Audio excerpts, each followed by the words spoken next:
Co-founded by Peter Thiel and named after the powerful but dangerous artifacts from Lord of the Rings, Palantir is one of the most controversial companies on Earth. With clients like the CIA, the NSA, and US Special Forces, Palantir is often associated with secrecy, spies, and operating from the shadows. And that raises some big ethical questions, like is this a company people should support, let alone invest in?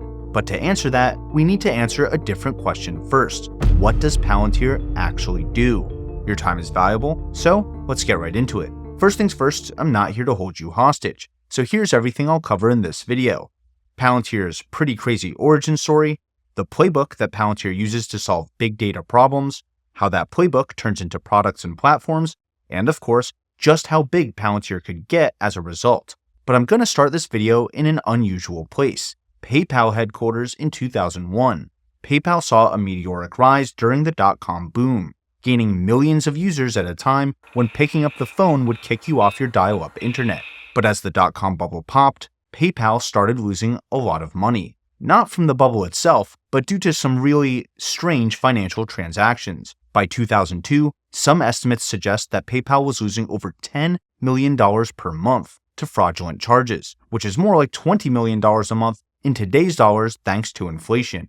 Anyway, these transactions weren't your typical one-off credit card scams. They were actually Eastern European organized crime networks laundering money through PayPal by cashing out huge numbers of stolen accounts and siphoning funds to different countries using lots of small transactions. The threat of coordinated fraud got so serious that PayPal even had to put it in their 2002 IPO filing, citing quote-unquote organized criminal activity as a risk factor for investors. As the saying goes, necessity is the mother of invention, and PayPal's fraud analysis team created a 4-part playbook that eventually formed the foundation of Palantir's platforms. So let me lay them out for you. First, fraud isn't one-dimensional. A stolen credit card might be linked to a fake email account using an unusual IP address. So the team started pulling together every data point they had, including geolocation pings, transaction logs, and user metadata, and they put it all into a single system.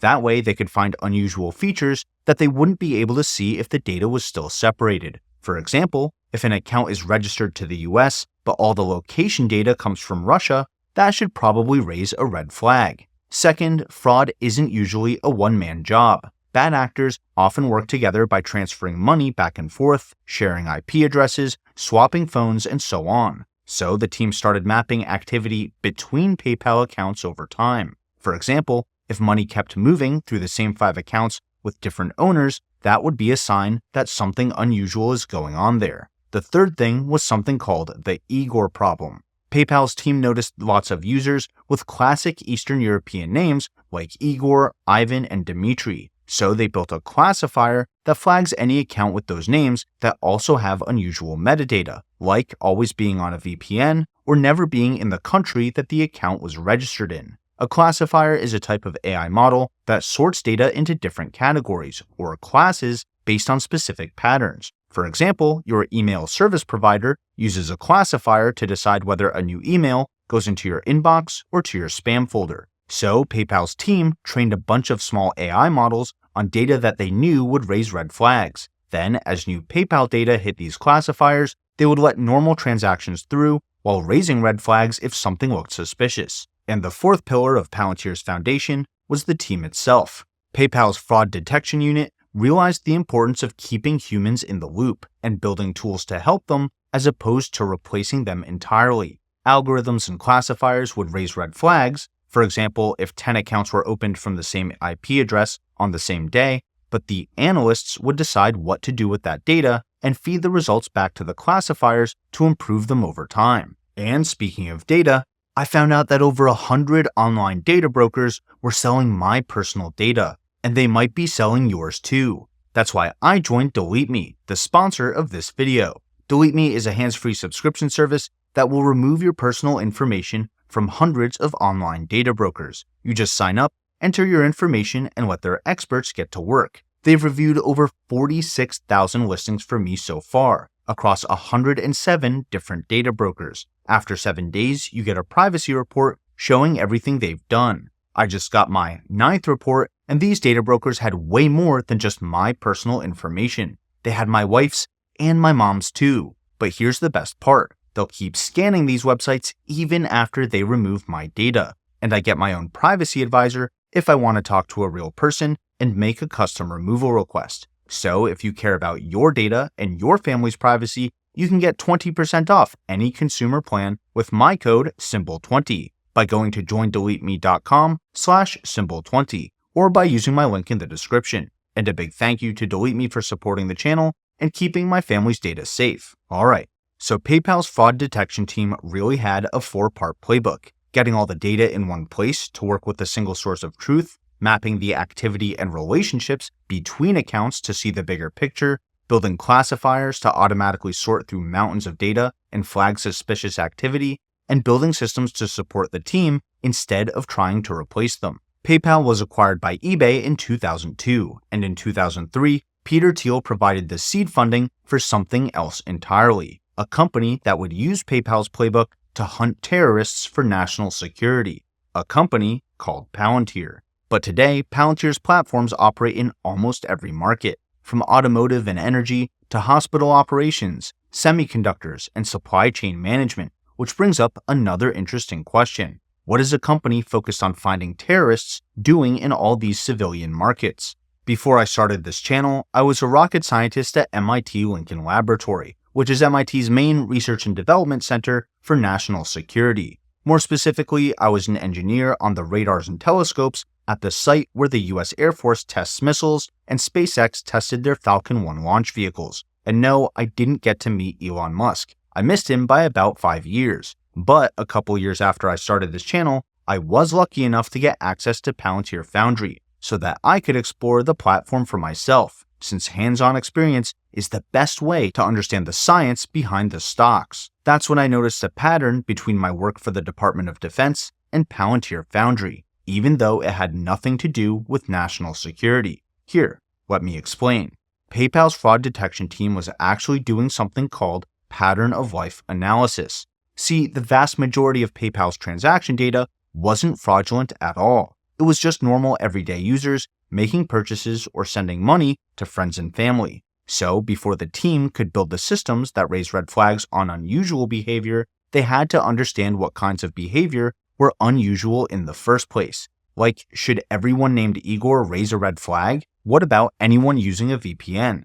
To answer that, the team had to understand what normal user data looked like for each of PayPal's different use cases: buying something online, sending and receiving money, requesting payments, invoicing customers, and so on.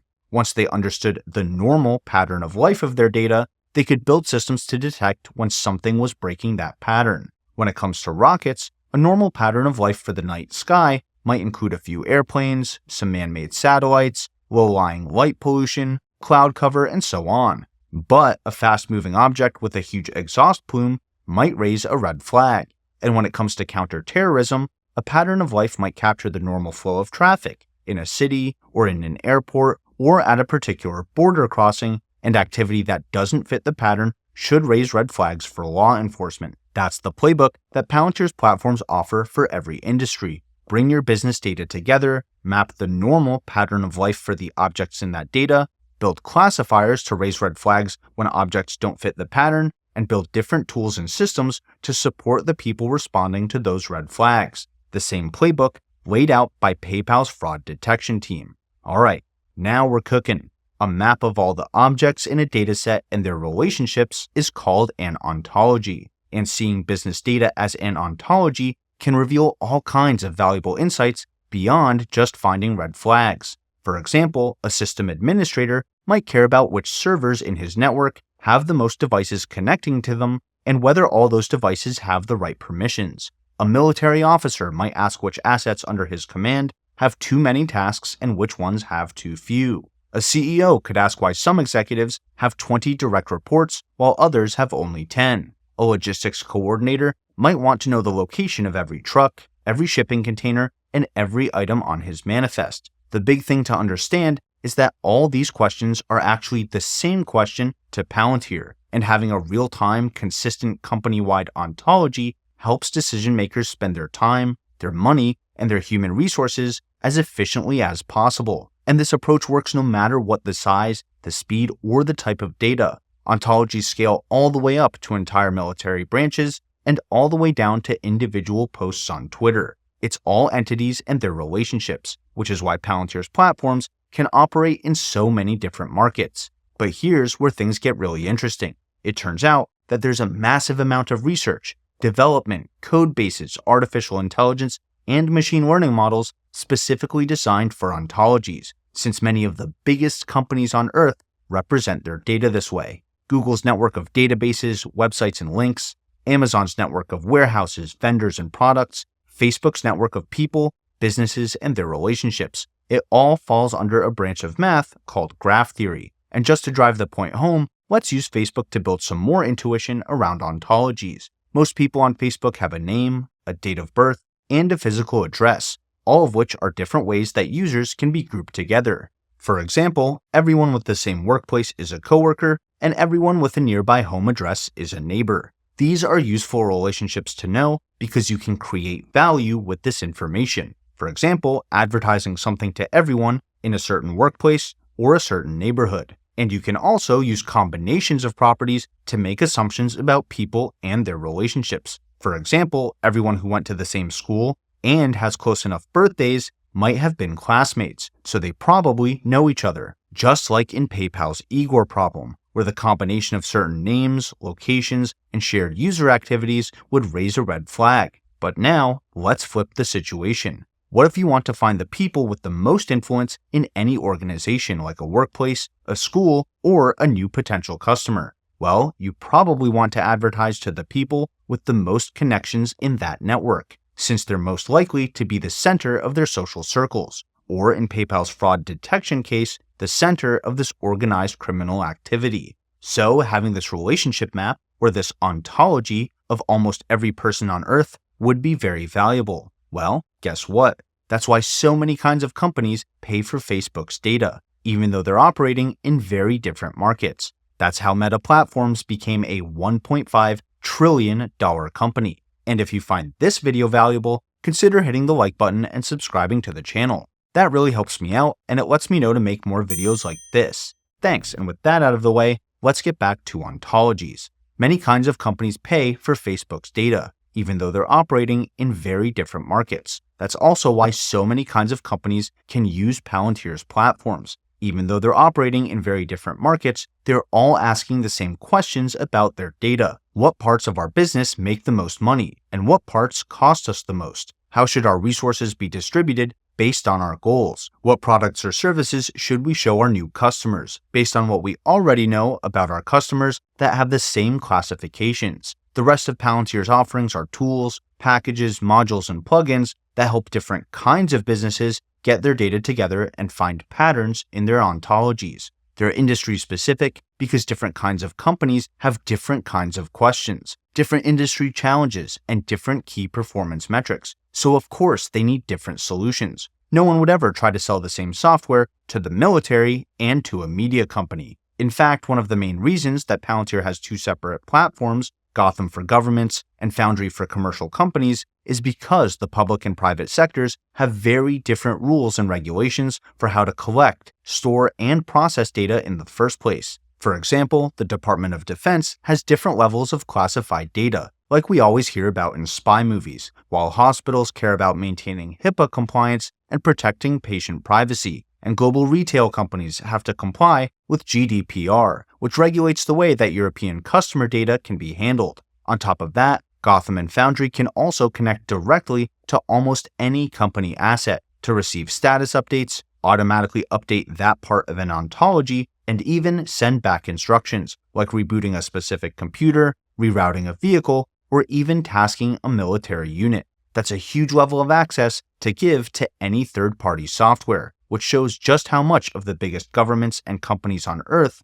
end up trusting Palantir's platforms with their data. As you can imagine, all these data maps and controls make Gotham and Foundry pretty complicated products themselves, which makes them hard to understand for users and for investors. That's why Palantir created AIP, their artificial intelligence platform. At a high level, AIP lets users interact directly with their company's ontology and their assets via prompts. So instead of gathering data and coding classifiers and taking actions by hand, like PayPal's team had to, users can enter prompts through AIP, which drastically lowers the barriers of entry for using these powerful tools. But what the CIA, the NSA, and US Special Forces decide to do with all that power is a separate story. Like I said at the start of this video, Palantir is one of the most controversial companies on Earth because they're often associated with secrecy, spying, and operating from the shadows. But hopefully, this video helped you understand the underlying concepts of Palantir's platforms by walking you through their origin story and explaining how finding coordinated networks of financial fraud at PayPal turned into finding all kinds of patterns in government and commercial data, which, for better or worse, could provide a lot more power to every company or three-letter agency on Earth. So the next time somebody asks you what Palantir does or how big they could get, you'll have the answer, or at least you can send them this video. But Palantir isn't the only company growing fast by making AI platforms. So if you want to see what other AI companies I'm investing in, check out this video next. Either way, thanks for watching, and until next time, this is ticker symbol U. My name is Alex, reminding you that the best investment you can make is in you.